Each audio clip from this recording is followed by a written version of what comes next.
IRP says build 5.2 gigawatts of new nuclear build program. Again, this is going to fuel that program going into the future. So what does this decision really mean? It's going to enable the PBMR that we can reopen the fuel development laboratories to undertake the research and development. So we've placed them on ice. Now we're reopening these development laboratories and making sure that scientists get to participate in this phase. Of course, driven by NEXA, we are going to ensure that we rebuild the nuclear program and the research agenda in the countries. I think it's important that we have an appreciation that those who are at the cutting edge of new solutions and new technologies in the world have invested heavily on research and development, an area that they were neglected in the country, and we're going back to that, at least in the area of nuclear. And then we know that there are also commercial opportunities. What do we know? I said that there's over 80% of these SMRs that are at different stages of development. I made the point that over 20 countries have said they are going to triple their installed nuclear capacity, and we know a big part of that is going to come from the high temperature reactors. Then you must resolve the supply side. How are you going to fuel these high temperature reactors? We know, as I stand before you, that it's only one country in the world that is a supplier of this fuel, and is a major player global, export player. Domestically, China has got the biggest, is going to surpass the US once they bring into commercial operation some of the reactors that are under construction. So domestically, they'll have sufficient demand. But they also know, the Chinese, that globally, with the exponential rise of SMR, they are going to be a dominant player, in fact, enjoy a monopoly. With the introduction of the work that we are doing, we are going to be another player in that space. So there are there's a commercial proposition that we're making, that South Africa has consistently punched above its weight. On the nuclear side, the only country on the continent that has got active reactors. Of course, the Egyptians are now working on that. So we are some of the leading countries in the world, if you were to measure that from the time that we've been participating in the nuclear complex, and also the fact that we're also on the research side. So we're coming in there to ensure that we're part of the suppliers of high temperature reactors going into the future. And then next I will also that we reactivate key facilities. Like I said, we are going to fuel development laboratory for nuclear fuel qualification. So we're placing ourselves now as big players in the world on the nuclear side. So as we explore and proceed to build our own program, we think that we can play a big role on the fuel side. And then they're also going to reactivate the helium test facility for systems testing and reactor readiness. Again, we are placing ourselves as one of the key players on the research side in relation to the nuclear fuel cycle. What NEXA will do is that we are not going to rely on the fiscals. The fiscals is constrained. We're still having significant pressures on the fiscal side, so it's not our intention to tamper with the fiscal envelope. But like I said, the demand and the suitors to partner with us is insatiable, and we are going to seek those partners. These conversations would not be possible if we have not lifted the care and maintenance, and now South Africa is going back to its rightful place as a major player on the nuclear fuel cycle.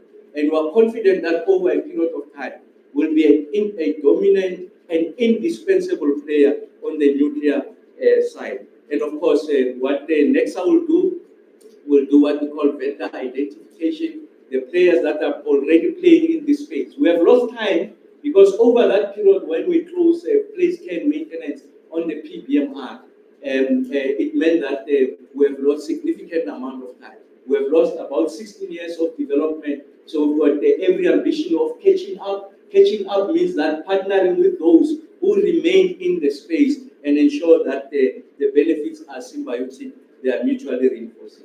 Next, I will also work on the a multi-purpose research reactor. 2021, Cabinet took a decision that, of course, we are proceeding with the multi-purpose research reactor. There's a research reactor that is there, Safari. We are not closing that. We are just expanding the flow of our capabilities for research. And of course, we initiated the licensing through our regulator for the construction of the multi-purpose reactor. We started that process in 2021. Just to give you a sense, we are a big player on the detection and curing of cancers.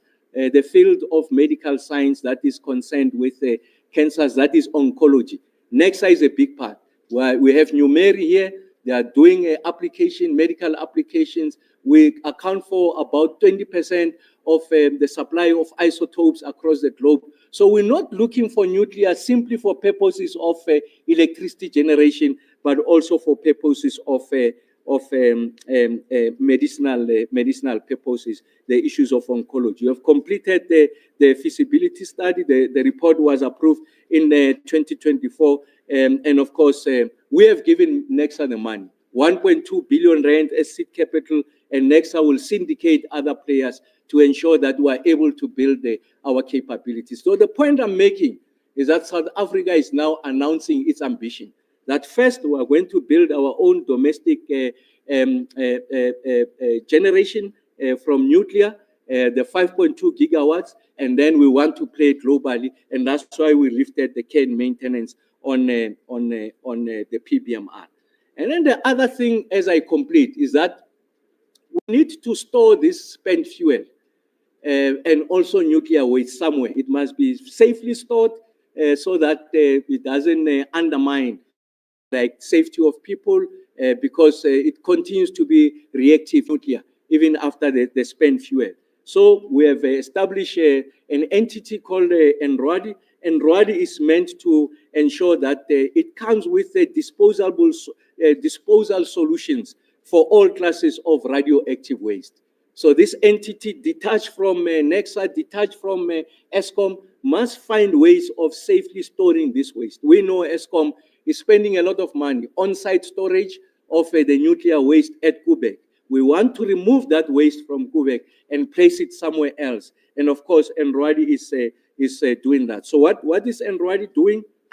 Of course, we are establishing the National Radioactive Waste Disposable Institute. That is NRWADI. I'm sorry, was established some time back. Like I said, it's meant to ensure that it stores all classes of waste. There's a site already that is active called Valputs. We are now storing low to intermediate level waste. That's where we are doing. That's what we are doing now. But we are going to ensure that we now are able to dispose of the spent fuel.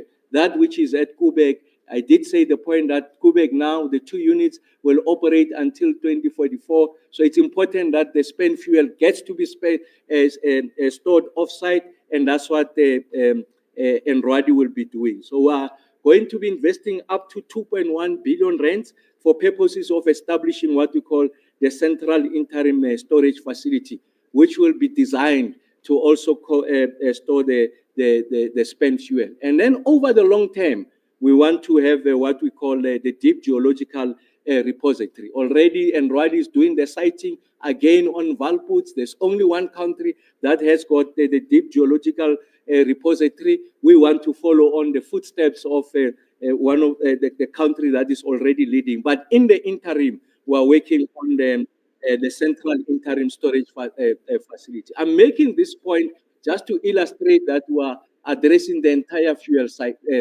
life cycle.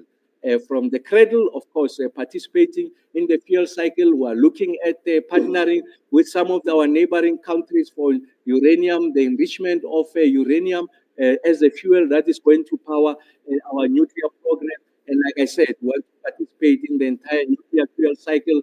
We are going to exploit this energy resource to give us the electricity for purposes of isotopes, and then we are going to bury it in Valputs. We are addressing the entire fuel life cycle. So we are confident that we are going to achieve this. So I'm making the point that South Africa has entered a new era of the energy complex.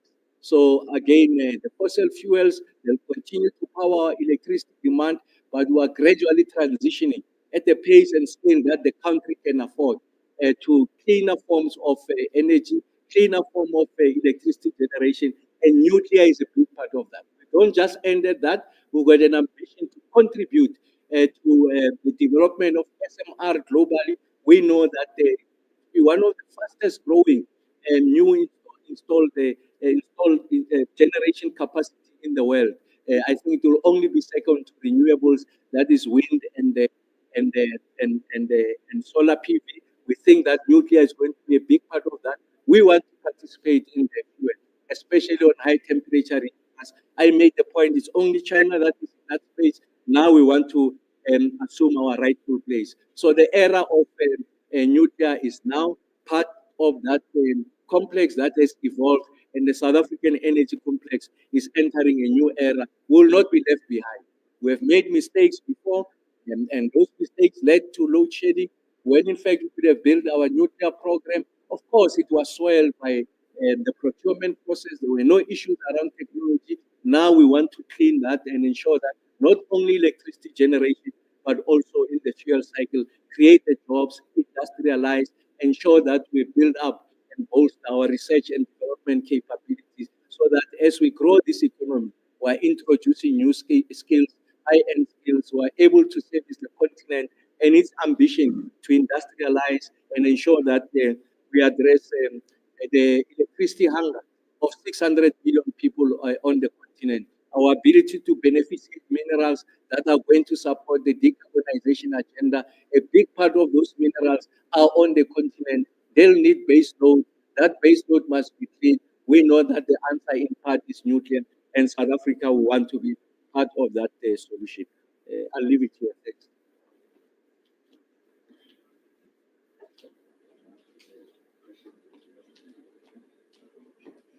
Thank you very much, Minister. And at this point, colleagues, the Minister and the panel are ready to provide you with further clarity. And therefore, the question and answer session is open. The floor is open for questions. And we will stick to our established format. We'll take 2 rounds of questions. And in so doing, we'll start with the media that is in the room, followed by questions shared online.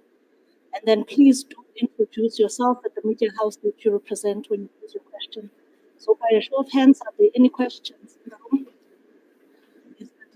Yes, you'll take the second question. So there's 1 and 2 at the back. Any other questions in the room? Thank you very much. It's that I was supporting from Newsroom Africa. Thank you, Minister. Just on the new nuclear site that they what would be the approval that you've allowed so far? So what's the next? Are we now entering the planning phase? Transparency and public trust, Minister. What is government plan for public engagement? We know given historic concerns around nuclear cost safety, and I understand you outlined the steps that have been taken ensuring that nuclear waste is taken care of. That public engagement, what would it look like?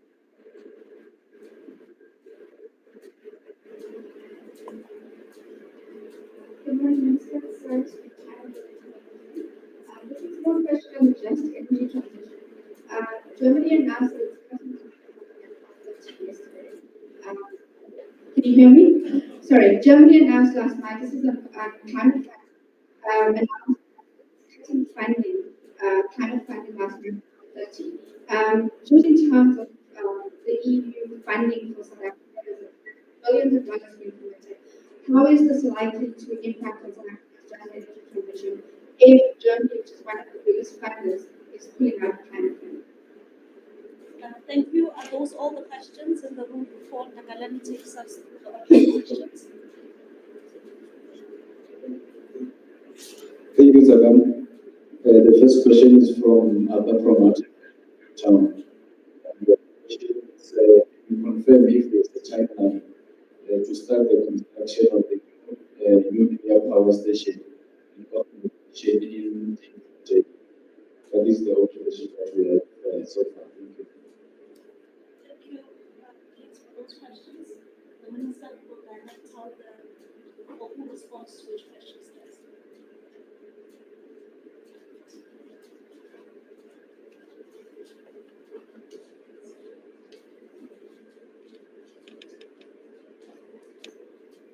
Good morning to the members of the media and the public. I have to deal with a question related to the coalition for the infrastructure. What are the next steps? So, as the minister has alluded to, the Department of Environmental and Forestry Fisheries granted ESCOM with an environmental authorization for build 4,000 megawatts of nuclear energy. At this stage is that ESCOM is planning for deployment of at least 2.4 gigawatts of nuclear power. And so what are the next steps? So the next step is that we have to appreciate that the authorizations that get granted in respect of the are regulated by regulatory authorities. So we've got DEF that grants authorization in respect of environmental impact assessment as per the law that governs the process. But also you have the national nuclear regulator also regulated site. And so what is happening? We've got the one from the Department of Environmental and Forestry. Then ESCOM is busy now engaging the national nuclear regulator with regards to the site of the site, nuclear licensing. And there's process going on between ESCOM and the regulator in terms of engaging the regulator, site safety report and all of that. That's the process that is unfolding. And ESCOM will justify to the regulator and got the regulator approved once they comply with all the regulatory requirements. But also there is also then the process of making sure that you've got the zoning of the site and all of that, and ESCOM is busy working on all of those authorizations, what needs and all of those. So it's a plethora of regulatory authorizations that you require to work on a massive project like this. Now, there was a question whether we are now starting the procurement. So, what is happening at this stage? We're at a stage where ESCOM is preparing, right? As the owner. And the ESCOM is now busy looking to the specifications of various technologies that they would want to consider going forward, but we have not yet started the procurement process because the tender has not yet been issued. So there's work that seeks to enable us when the time comes so that we can then engage the market. All the approvals have been obtained, and that's what our process goes through. The Dene-Fontein site that has been approval and the steps forward to deal with it.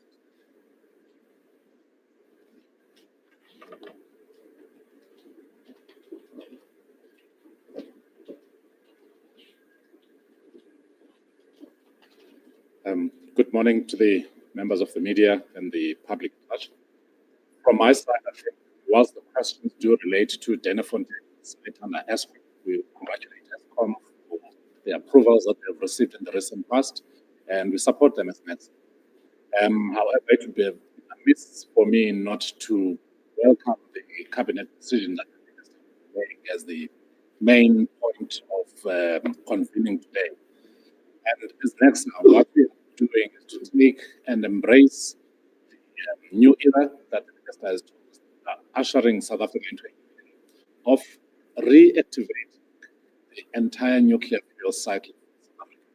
We as next will take forward the PBMR technology as it is being from ESCOM to us next.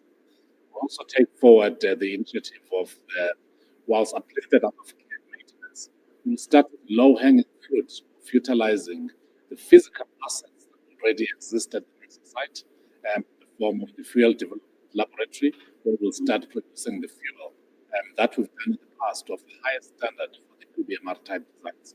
And secondly, using the helium test facility.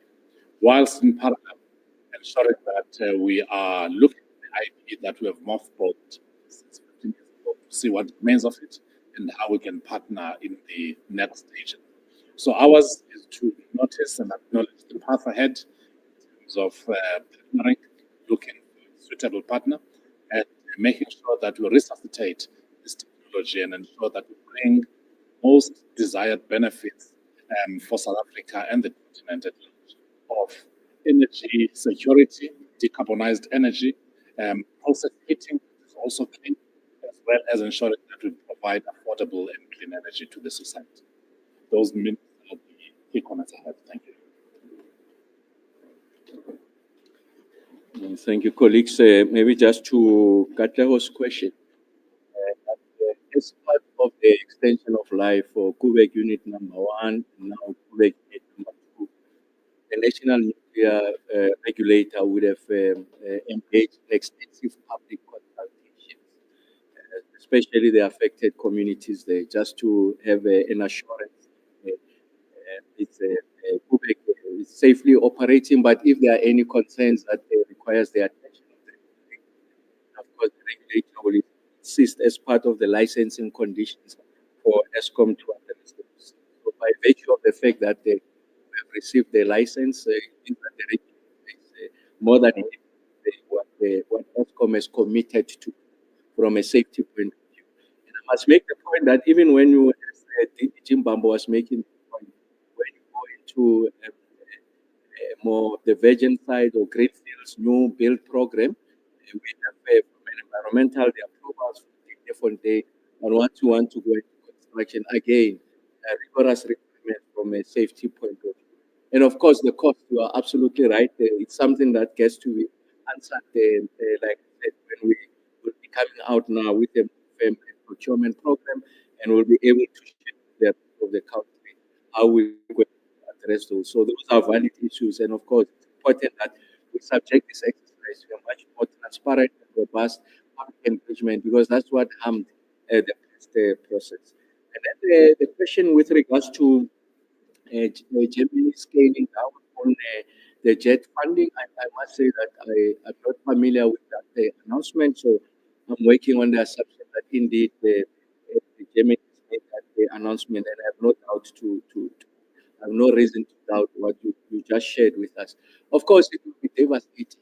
Of course, I mean, without necessarily knowing whether what they've committed to South Africa is also part of what they're cutting. So, worst case scenario, if it's also affected, that's devastating. Devastating because, as you know, that the Americans have pulled out, and now likely be the Germans pulling out. That's not going to deter our momentum, I think, as a country, to ensure that we sit on this just a energy transition program. We've always accepted that at the core of this, we have to fund our own transition. Of course, we'll go to multinational fora, make the argument on the obligations of the industrialized countries, the more high emitting countries. But we do appreciate that finally it's about the interest of South Africa. So if it calls for us to find new innovative instruments to finance this, we're going to do that. But of course, we'll wait for a more formal communication from the Germans, and from that, we should be able to fashion a response. I happen to also chair the interministerial committee on the jet. I'm sure they'll communicate to me formally, and then we'll see how best to respond to that. But I think the assurance I want to give is that the momentum on the decarbonization, the just energy transition, it's something that will not be slowed down. Of course, at all times, looking at the energy mix that support our own conditions, and also our rights to ensure that we are energy secure, we are able to use our endowments or to meet our electricity demand. So that will always be at the core of the work that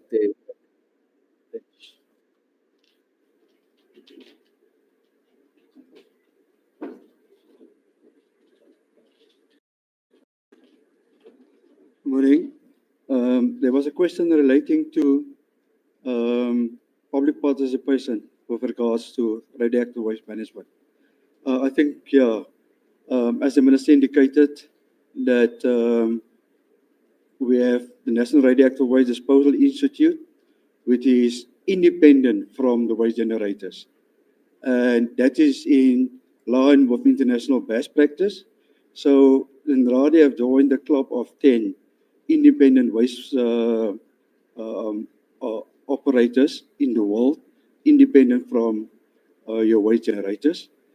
At the heart of radioactive waste management is transparency, openness, and inclusivity. Um, and we have no desire or intention to be declared constitutional delinquents.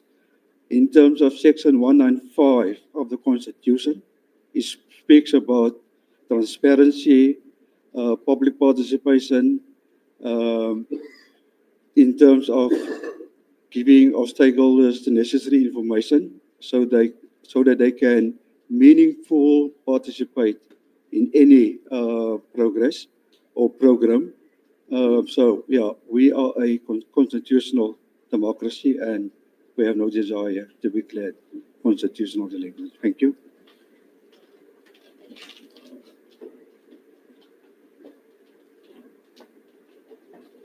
Okay, colleagues, with all those responses to the questions, we'll take our last round of questions.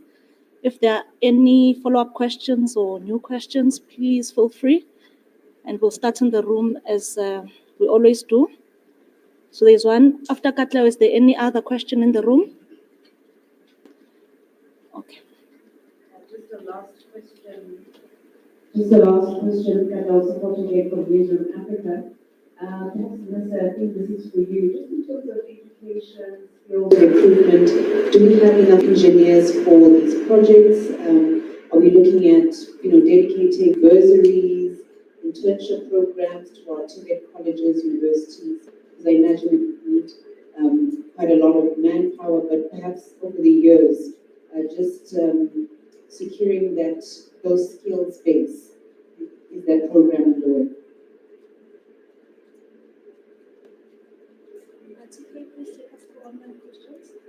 Thanks, Saban. I think this is just a follow-up question from Lori from unpacks, asking if there are immediate funds that are needed for this new development. Thanks.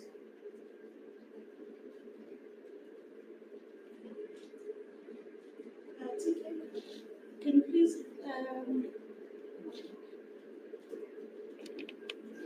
No, but it's an important question you are raising. I should have made the point earlier on.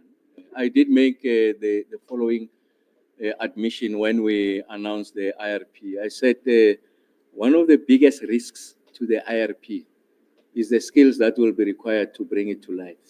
And in fact, it's more acute on the nuclear side. I made the point that we have not had any build program on nuclear, that after we placed this on care and maintenance, we lost a lot of engineers, nuclear scientists as a country. I made the point that at the peak of this program, I think it employed over 2,000 people, and the majority of whom were scientists. So we have lost all that capability.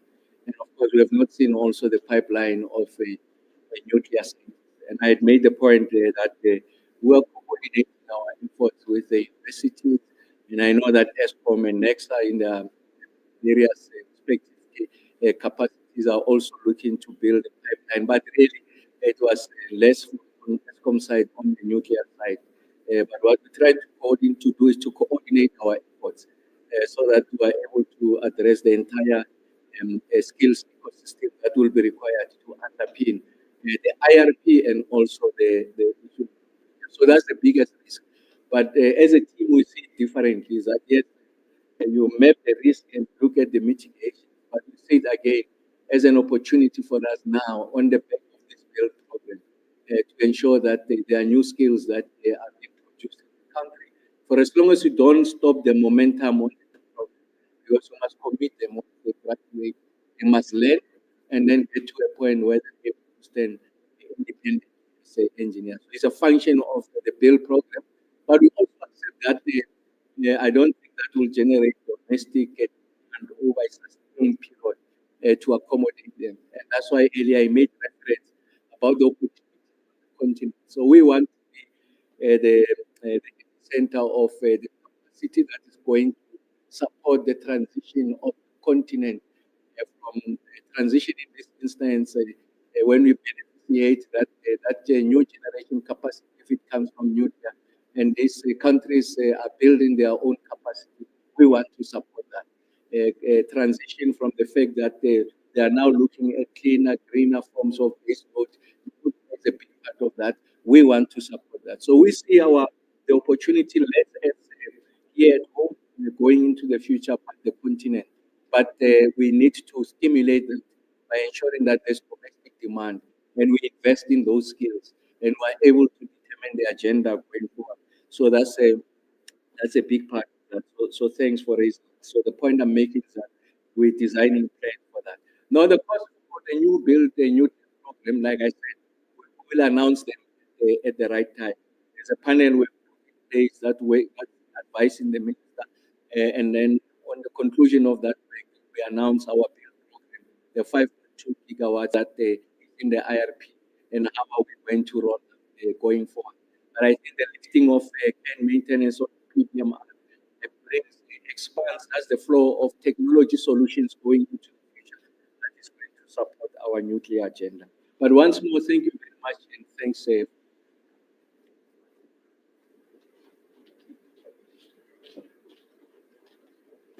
Thank you very much, Minister and the panel. So, colleagues, we've come to the end of today's media briefing. I just want to indicate that the Minister places great emphasis and effort on keeping the media and the public up to date with the key developments. So I wish to thank you once again for making the time and honoring our invitation.